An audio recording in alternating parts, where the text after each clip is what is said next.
The talk of Central Queensland 994RO. Wednesday mornings we check in with Glen Kelly, member for Moranni. Good morning. Morning, Aaron. How you going, mate? Extremely well. It is Road Safety Week and you spend a fair bit of time on the roads. I'm sure you see some stuff. Road Safety Week, mate. It runs from the 18th to the 22nd of August. Road Safety Week is all about people being very aware of what they're doing. It's the fatal five behaviours, it's speeding, distraction, drink and drug driving, incorrect seatbelt use, and obviously fatigue. Fatigues and speed are the two big ones in the electorate of Moranni. We have over 400k of the Bruce Highway, for an example, and thousands of kilometres of dirt or let's say council or state road. And, those roads have been neglected for a lot of these roads over the last few years, or many a year through the previous government. Regional Queensland certainly weren't recognised for what their roads were like, and even there, I think it was Monday morning. It was quite early. It was sort of dark. I was heading north, and there was a white ute there. I don't know what he was up to, but he was in a hell of a hurry, and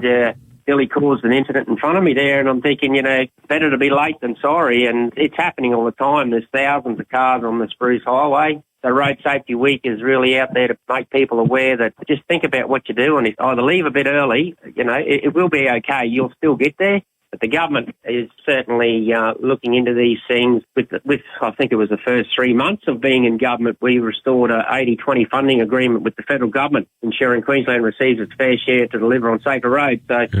So these are all things that are happening, and the old Chris Foley government, he just seems to be kicking goals at the moment. It is good to see that, there was some funding pumped into one of our roads in the region through the Country Roads Connect funding. Yes, Aaron, the Country Roads Connect funding, it's $100 million has been delivered as part of the Country Roads Connect funding with 22 projects across the state. Well done to Rocky Regional Council. We've received just over $3 million to the Stanwell-Baroola Road. So to people, the listeners that aren't sure where that is, that's west of Rockhampton, out near Ridgelands and between Ridgelands and Stanwell. So well done to them. There's a lot of people live out in that area, and it's a beef cattle producing area. It grows grain. It's a pretty heavily trafficked road with school bus, what have you. So, $100 million, you'd be surprised how far that goes in these regions. And to have $3 million of it land in our little patch here of Moranni, well done to Rocky Regional Council. And I'm sure there's more to come too.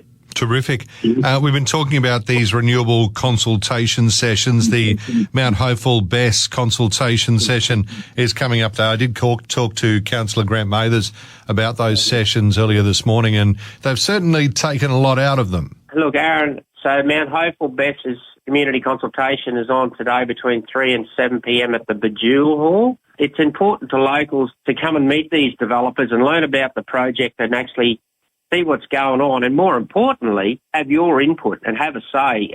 This project, 600 megawatt BESS project, that's about 4 hours or so of storage. It's at the Mount Hopeful Wind Farm site, which is in and around that Bejewel Marmore area up in the ranges there. And this project, it's come on the scene there. They're pushing hard for it. I don't know.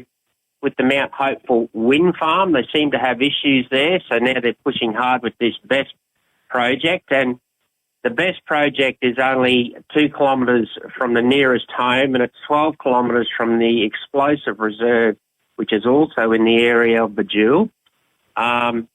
Look, once again, renewables.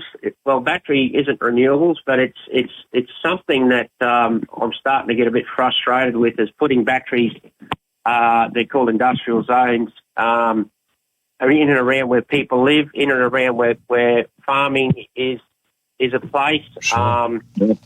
I don't know where this is going to end, but I tell you what, if they don't soon just pull up and have a bit of a blow and think about where they're putting this stuff and what they're doing, the future mightn't be real great. I don't know. It's a big concern of mine. I'll go back to renewables as over the top. It's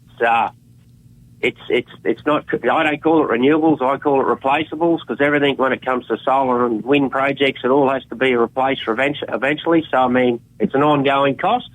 It's an ongoing cost, and the cost comes back to the taxpayer. Because if you think power prices are going to go down, they're not. They're only going to go up, and they can only ever go one way with renewables. So this afternoon will be interesting. I'll be there having a yarn of these fellas, and there's one thing about it with the game I've been in for a while now, and hunting down renewables to get to the right side of it.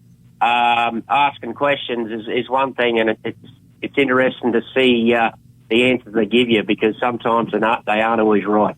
Yeah, absolutely. All right. So that's a Bejewel, the Mount Hopeful Bess consultation between 3 and 7 this afternoon. And just finally, the Capricornia School District's athletic trials are on.